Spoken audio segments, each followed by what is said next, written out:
Hey everyone, we are so glad that you are joining us today. My name is Jamila and I help oversee our I Love My City department, which oversees everything outreach here at VOUS Church. And I'm here with Coleman Vivian. He actually serves on our I Love My City local projects team and you even help lead our midweek projects. But Coleman, how are you feeling today? I'm feeling good, Jim. I'm glad to be here. Happy to be here. Thank you for inviting me. So glad that you are here.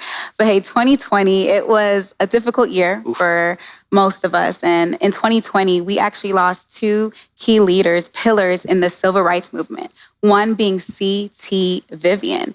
And the cool thing about it is that he's your grandfather.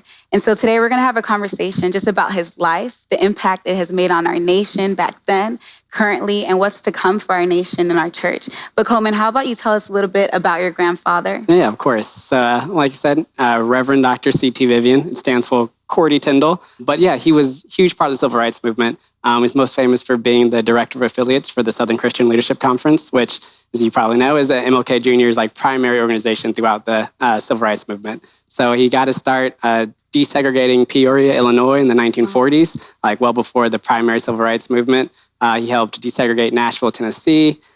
He then shortly joined, after that, or around that time, joined the SCLC, was a huge part of the Selma voting rights initiative. Wow. He helped desegregate the beaches in St. Augustine, did work with gang truces in Chicago. I just literally could not list half the things he does. I discover something new every other day. It's like, oh, did you know your granddad did that? I'm like, oh, I do now. Wow. But ultimately, he's advised 5 presidents. And then finally in 2013, President Obama awarded him the Presidential Medal of Freedom for all his civil rights work over the years. So yeah, he's a guy. He is incredible. Yeah. But I love that he got to work alongside Dr. Martin Luther King. Maybe you can share with us maybe a story that he told you about Dr. Martin Luther King, or just maybe something you heard back then.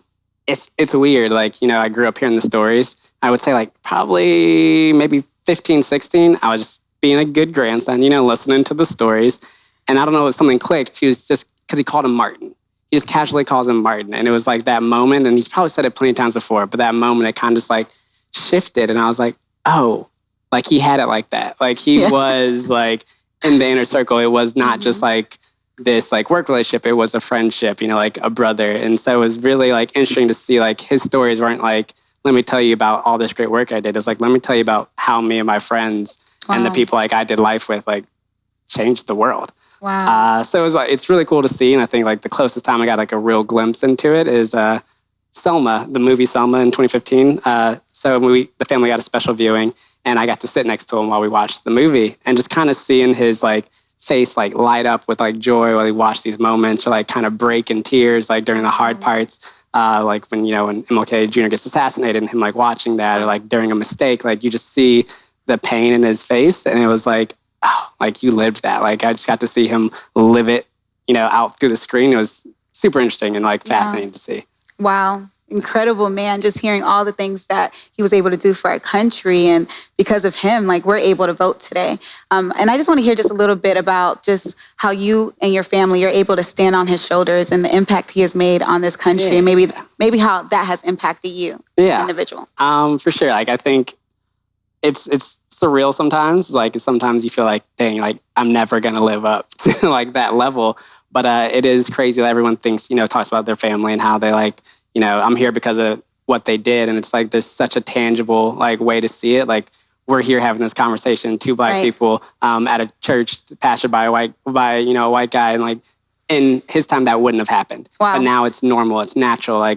We feel obviously we feel welcome, and you're sitting in, leadership positions, things that. It's a simple culmination of everything he did, but it's so real. I'm in the Air Force. I serve in the military. I'm an officer. I'm in charge of, white people or people that don't look like me. And that just wouldn't have been the case without the sacrifice of so many people. He put his life on the line.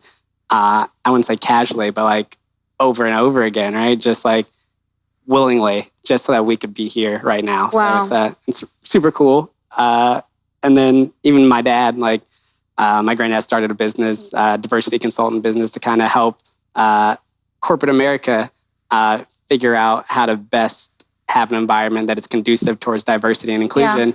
And my dad now runs that as CEO. And it's literally my livelihood is even like that I grew up with was literally based off what my granddad's willing to go out of his way to create and make and pass on to the next generation. So I love that. I love that your father has taken over the family business and he's still making sure that we have diversity in our different organizations. But you mentioned that you're in the military. I just want to hear a little bit about that and maybe how your family has impacted you and to go that route and just share a little bit about that. Yeah. I mean, it's weird. So my dad was in the Army for 8 years. Okay. And I think I don't know, I've never ever squared the corner of nonviolent granddad, dad, or father, and then, me in the military. It's but I think his biggest thing was service, being part of something bigger than yourself.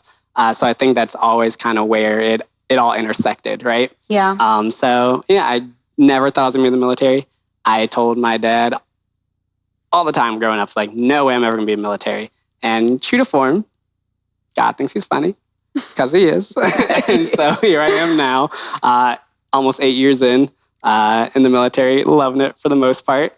And yeah, I think it is that kind of the extra piece of service, that, push to be part of something bigger than me. Yeah. I really do enjoy it, gotten to do amazing things. And another part of the family tradition, I guess I got a little bit. Well, I want to say thank you for your service and your service to our country. But the question that I have for you, your grandfather, he not only fought for civil rights, but he's also a reverend, a minister, a Christian man. Yes. Maybe just share with us how our role as Christians, what we can do to fight for justice, because it's something that we're currently fighting for today. Yeah, and I think it's a great question. It fits him perfectly. Like you said, it was the defining factor of his life, and I think it was a huge defining factor in the movement. He said all the time, it was a profession of Christian witness, to be out there on the streets, to be fighting for this.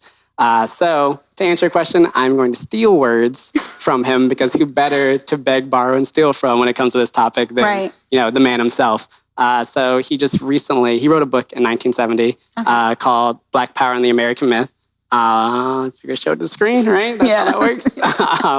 And so they just recently re-released it, I think last week for the 50th anniversary. And so it was my first read of the year, starting off, Black History Month, as well as, 2021, just kind of re-immersing myself in, the struggle and the fight, but also in my family legacy. So I'm going to steal his words and read a little bit, and I think it'll help frame everything.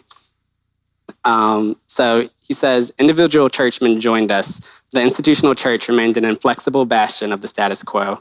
Even among those who joined our movement, too many did so in word alone. Too many spoke yet failed to act. Too many prayed but did not protest. Too many called for reason, but kept themselves far from the fields where reason battled with brute force. Wow. And so, it's crazy that it was written in 1970, and that's still we feel you get a little, punch in the gut when you hear it now. And I think for me, I think it hits it at the institutional level as well as the personal level. Yeah. I think it kind of applies to both. It's 2020, we all saw, there's no more excuses. There's no it was there in high definition, between George Floyd and Breonna Taylor and Ahmaud Arbery, it was on full display. And I think the church learned something about itself in 2020. But the question is now, what are we doing about it? I think so often we maybe over-spiritualize, what we can do. We're looking for that perfect, Nehemiah went into his prayer closet and came out with this big plan thing. And it's no, we shouldn't need an act of the Spirit to necessarily choose to go talk to your Black coworker, check on them post, George Floyd, and see if they're okay. Donate to a social justice movement, maybe protest, whatever it is that is your bent. And it can scale up and scale down, according to your heart and what God's called you to do. But it shouldn't need this big act of God and the Spirit to get you to do those small things. So I think one of his big phrases was it's in the action that we discover who we are. Exactly. And I think that's where I think the church needs to look at is are we walking in that action? Are we I think Pastor DC touched on it, are we part of that crowd? Are we stepping out? Or are we in the way? In the way from somebody seeing a true picture of Jesus through our action? Or or are we just kind of stagnant? And so I think the big thing for the church right now is stop looking for the perfect thing to do, or the right thing to do, and just walk in the Christian faith that we've been given and act. Wow.